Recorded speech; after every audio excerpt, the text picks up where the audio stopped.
O Brasileirão volta com tudo em março agora. Essa semana são 4 jogos em 10 dias. E nesse vídeo a gente vai ver como é que tá a tabela, relembrar a situação de cada time na tabela e focar nesses 4 jogos de cada time do Brasileirão. Como é que eles chegam para esses jogos, quem foi bem nos estaduais, quem foi mal, quem caiu de produção, quem subiu de produção, quem tem os jogos mais difíceis e como é que deve terminar zona de rebaixamento G4 ao final de março. Então vamos embora, mete marcha e vamos nessa.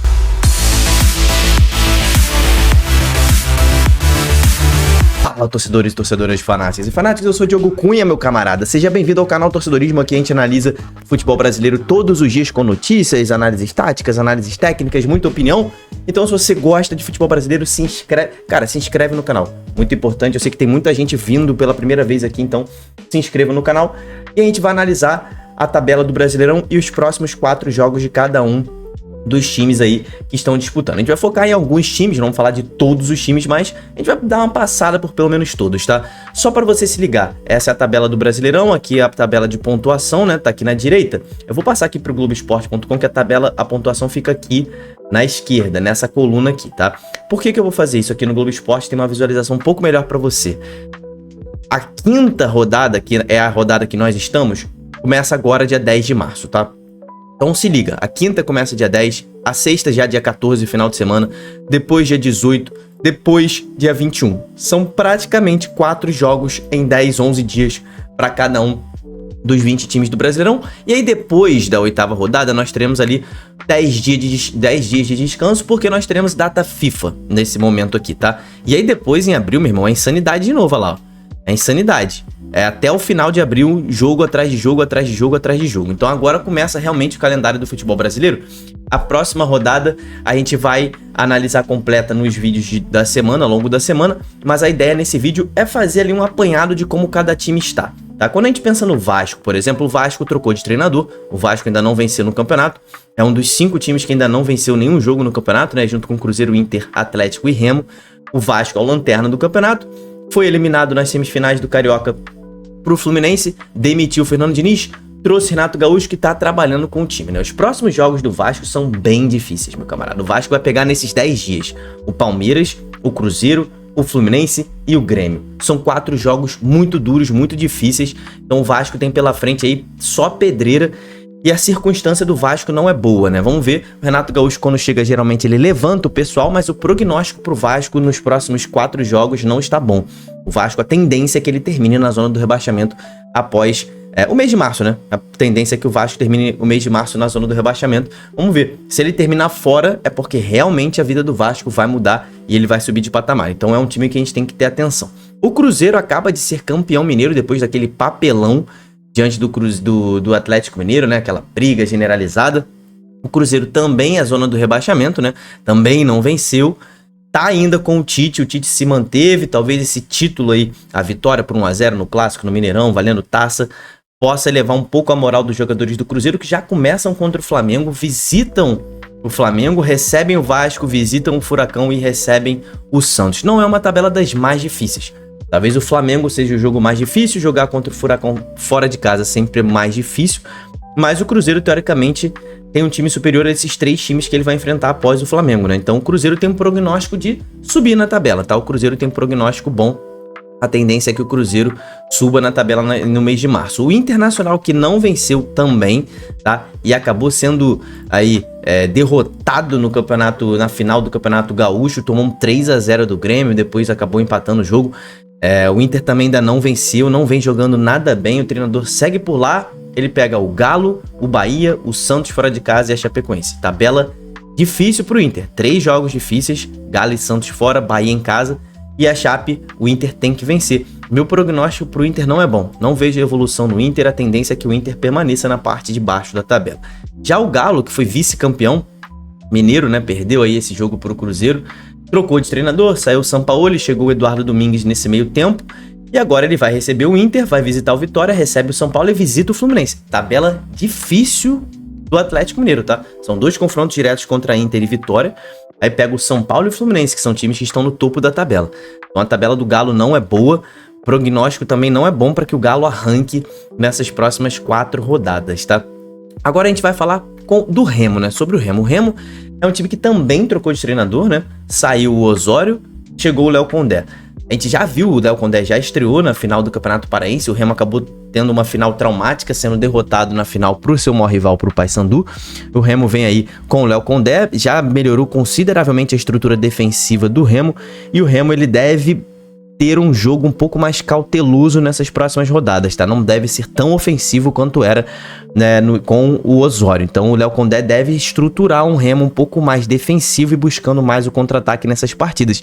E são 4 jogos muito difíceis que o Remo tem. Ele vai receber o Fluminense, vai visitar o Curitiba num confronto direto, visita o Flamengo no Maracanã, depois recebe o Bahia. São 4 jogos em que o Remo tem a possibilidade de, nos 4 jogos, jogar no contra-ataque. Isso é bom, porque é como o Remo gosta de jogar. É um time talhado, é um time muito veloz. Então, assim, o Remo pode arrancar pontos de praticamente todos os times aqui. O jogo mais difícil é contra o Flamengo fora de casa, né? O time do Fluminense, por exemplo, toma muito contra-ataque. É uma zaga que toma muito bola nas costas. O Fluminense vai jogar dentro do campo do Remo. O Remo vai ter campo para contra-atacar, então dá para tirar ponto aqui. Dá para tirar ponto do Curitiba, que em casa não tem ido muito bem nessa temporada. É um confronto direto, o Curitiba deve tomar a iniciativa do jogo também. Contra o Flamengo nem se fala, o Remo vai ter muito contra-ataque. E contra o Bahia também. O Bahia é um time que joga mesmo fora de casa, é um time que joga tentando assumir a posse de bola do jogo. Então, assim, o prognóstico do Remo também não é dos melhores. São 4 jogos difíceis. Ele tem que fazer pontos, principalmente contra o Curitiba e nos jogos em casa contra Bahia e Fluminense. O Remo saindo desses 4 jogos aqui com pelo menos 4 pontos, já é uma boa vantagem. O Remo também ainda não venceu neste campeonato, tá? Pra gente puxar a situação do Vitória, o Vitória, vice-campeão também baiano, perdeu pro Bahia e já enfrenta o Bahia de novo. Já pega o Bahia de novo pelo Brasileirão, também na Fonte Nova, então já vai tentar. Jogou muito bem o Vitória. O primeiro tempo, principalmente do Vitória, foi muito bom. Mostrou evolução, tá? Em relação às últimas rodadas do Campeonato Brasileiro, né? Aquela derrota pro Flamengo. O Vitória melhorou, mas precisa de mais no Brasileirão. Venceu já um jogo diante do Remo, mas agora tem o Bahia no Clássico, o Atlético Mineiro, o Grêmio fora de casa e recebe o Mirassol. Não é uma tabela impossível. Grêmio e Mirassol estão mais ou menos na mesma... Grêmio, Atlético e Mirassol, né? Estão mais ou menos na mesma faixa do Vitória. São todos os jogos em que o Vitória pode arrancar ponto, tanto no Clássico quanto nos outros 3 jogos. Não é um prognóstico muito ruim, ainda mais que o Vitória mostrou evolução nessa final diante do Bahia. Projeto Vitória podendo terminar essas 4 rodadas fora da zona do rebaixamento, principalmente se vencer os jogos em casa aqui e arrancar ponto pelo menos do Bahia no Clássico fora de casa, né? Então a situação do Vitória é essa. A situação do Botafogo eu vou passar um pouco mais rápido, mas o Botafogo tá mais focado em Libertadores, né? Tá disputando a pré-Libertadores, vai jogar esse jogo contra o Barcelona. O Botafogo tem o Clássico contra o Flamengo, porque teve o jogo diante do Atlético adiado. Então o Botafogo vai ter só 3 jogos aqui, né? Nessa sequência. Depois tem uma semana de distância para ir sim enfrentar o Atlético na data FIFA de novo. Mas o Botafogo pega Flamengo, Palmeiras, Bragantino e Atlético. Tabela absurda. É a tabela mais difícil nas próximas 4 rodadas, tá? Clássico, Palmeiras fora, Bragantino fora e Atlético fora. São 3 jogos seguidos fora de casa que o Botafogo vai ter por conta do adiamento do jogo contra o Furacão. Então o Botafogo tem uma tabela, não é uma tabela que a gente possa projetar algo muito lá na frente, né? O Santos de Neymar. Também o Neymar tá pensando mais em Copa, já não joga contra o Mirassol, vai ser desfalco, depois pega o Corinthians, o Inter e o Cruzeiro. Tabela difícil, não vejo o Santos com um prognóstico muito bom pra frente. O Curitiba, cara, que tá trabalhando muito com o Fernando Seabra, não foi para as finais do Campeonato Paranaense, tá aí treinando há bastante tempo, vai enfrentar o Corinthians, recebe o Remo, visita o Mirassol e tem o Atletiba. Então, cara, são todos os jogos aqui o Curitiba consegue tirar pontos. Então acredito que o Curitiba se mantenha pelo menos nessa faixa da tabela aqui, 12º, ou até suba, tá? São todos os jogos em que o Coxa tem condição de tirar pontos e de vencer partidas. Principalmente o jogo contra o Mirassol fora de casa, o jogo contra o Remo em casa também não é fácil, mas o Curitiba tem condições de vencer e tem condição de tirar ponto no Atletiba e contra o Corinthians. Então, prognóstico bom pro Coxa. O Flamengo, que tá aí saindo de uma crise, foi campeão, estancou um pouco a crise, trocou de treinador, não é mais Felipe Luiz, agora é Leonardo Jardim. O Flamengo tem uma tabela chata, tá? Tem Cruzeiro, Botafogo, depois o Remo e o Corinthians fora de casa. São jogos bem difíceis do Flamengo, mas a tendência é que o Flamengo suba na tabela daqui pra frente aí, agora 100% focado no Brasileirão e de novo treinador, a tendência é que o Flamengo saia dessa 11ª posição e termine em março pelo menos ali entre os 5, 6 primeiros do campeonato, tá? Agora a gente pensando no Mirassol que também vai começar ali a pensar em outras competições lá em abril, precisa focar aqui em março. O Mirassol tem Santos, Palmeiras, Curitiba e Vitória, todos jogos muito difíceis. Não vejo o Mirassol subindo na tabela. Para mim, o Mirassol até pode cair na tabela aqui, assim como a Chapecoense, que não tem das tabelas mais difíceis, mas são todos jogos em que a Chape não é favorita. Talvez ela, diante do Grêmio e do Corinthians, ela pode arrancar pontos, conquistar vitórias. São Paulo e Inter fora de casa são mais difíceis, mas até não é uma tabela impossível não, tá? O Inter é confronto direto, o São Paulo é o jogo mais difícil, depois recebe Grêmio e Corinthians. São times que não estão indo muito bem fora de casa, nem Grêmio nem Corinthians, né? Então, a Chape, pode ser que a Chape se mantenha numa meiuca de tabela ali, do 14º pra cima. Não vejo a Chapecoense em março terminando na zona do rebaixamento, não. O Grêmio, meus camaradas, o Grêmio, campeão gaúcho, com a moral lá no alto de Luiz Castro, tem uma tabela das mais fáceis do campeonato, em março. Recebe o Bragantino, visita a Chapecoense, recebe o Vitória e visita o Vasco. Todos os times que ou estão brigando na parte de baixo da tabela ou não estão na faixa de tabela que a gente prevê para eles, né? Como Chapecoense e Bragantino, que estão na primeira página, mas a tendência é que no campeonato eles vão caindo, eles terminam o campeonato caindo um pouco mais na tabela ali, né? Indo para a segunda página, talvez. Vitória e Vasco são times da parte de baixo da tabela que o Grêmio tem totais condições de pontuar. O Bragantino, como eu falei, não é um time que a gente espera muita coisa. Visita o Grêmio, recebe o São Paulo, visita o Bahia, recebe o Botafogo. Para mim, o Bragantino não é favorito em nenhum desses jogos, mas é um time chato. O Bragantino é um time bem organizado. Então, vamos ver se o São Paulo vai conseguir manter a estrutura, o desempenho e tudo mais. A visita contra o Grêmio e a visita contra o Bahia são muito difíceis. Talvez ele seja bem favorito diante do Botafogo um pouco, tá? Dependendo de como esteja o Botafogo na temporada. O Furacão, voltando aí as atenções para o Brasileirão, também teve muito tempo para treinar, vai ter o seu jogo adiado diante do Botafogo, e aí visita o Fluminense, recebe o Cruzeiro, Atletiba e depois o Botafogo. São 4 jogos muito difíceis para o Atlético, tá? 4 jogos muito difíceis para o Atlético, mas pelo menos ele vai ter 3 seguidos em casa. Ele vai ter Cruzeiro, Curitiba e Botafogo, 3 jogos seguidos dentro de casa. Então é momento para o Atlético subir na tabela. Não importa que são jogos muito difíceis, o Atlético joga 3 jogos seguidos em casa. Ele tem que subir na tabela. Ele tem ainda confronto direto contra o Fluminense aqui, eles estão colados na tabela. Tem confronto, tem clássico. Então assim, o Atlético tem que subir na tabela em março. Apesar dele já estar lá no topo e ser difícil manter aquela estrutura ali, o Atlético tem que subir na tabela. Fluminense, vice-campeão carioca aí, vai visitar o Remo, depois recebe o Atlético, tem o clássico contra o Vasco e recebe o Galo. Então, olha só, o Fluminense tem 3 jogos em casa em março e visita o Remo numa viagem mais longa, né?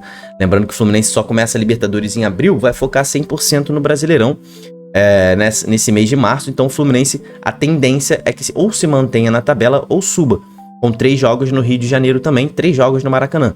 Vasco e Fluminense vai ser no Maracanã também. Então, o Fluminense, assim como o Atlético, tem 3 jogos dentro da sua casa. Apesar do mando aqui ser do Vasco, vai ser no Maracanã.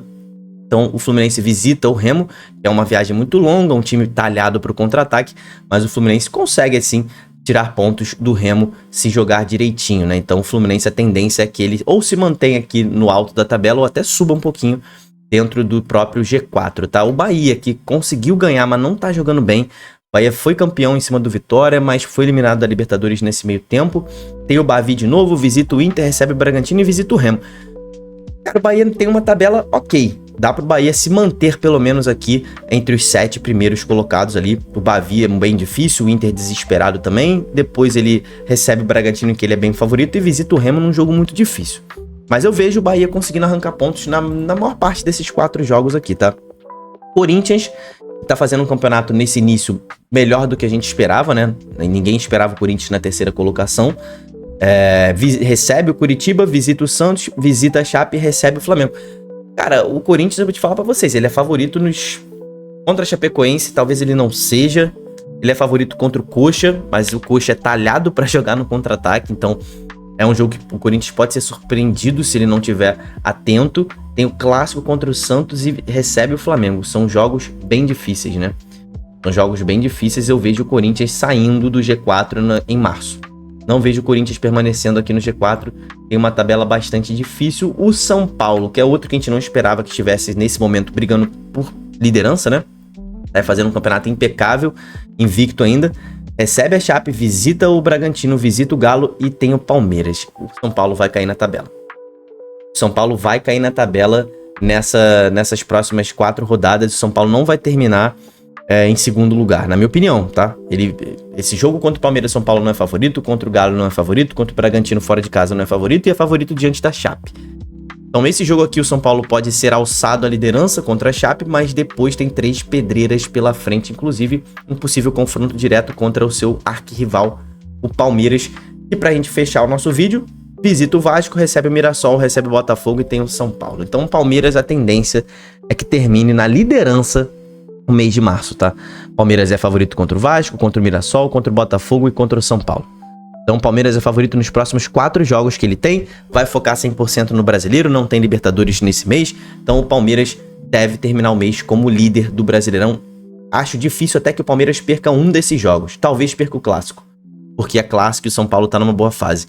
Mas fora Vasco, Mirassol e Botafogo, não consigo ver o Palmeiras perdendo a liderança nesse mês de março. A gente vai continuar analisando todos os jogos do Brasileirão. Hoje tem live, tá? Daqui a pouquinho vai ter live aqui no canal. Então você que tá assistindo esse vídeo aqui no dia 9, a gente vai ter live aí pra gente simular essa próxima rodada do Brasileirão, essa 5ª rodada. Então ativa o sininho pra participar da live, deixa a sua curtida. Até lá, tamo junto, valeu e falou!